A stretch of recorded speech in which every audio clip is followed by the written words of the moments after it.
નમસ્કાર, હું છું કેતલ અને આપ જોઈ રહ્યા છો CB24।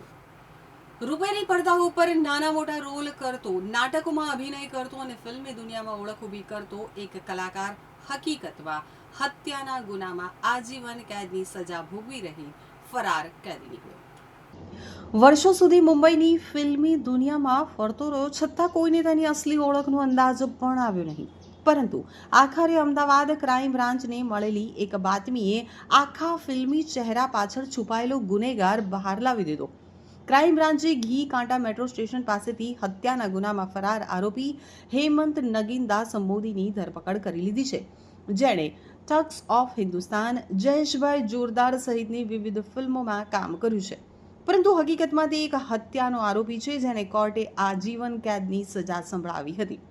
હેમંત નગીનદાસ મોદીએ વર્ષ 2005માં નરોડા વિસ્તારમાં હત્યાનો ગુનો આચર્યો હતો।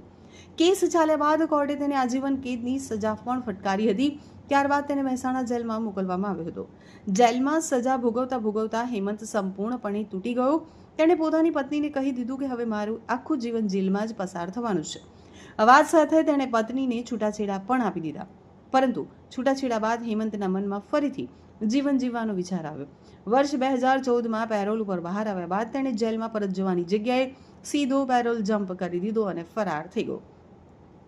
ફરાર થયા બાદ હેમંત મુંબઈ પહોંચી ગયો, જ્યાં તેણે પોતાની ઓળખ છુપાવી ફિલ્મ અને નાટ્ય જગતમાં કામ શરૂ કર્યું।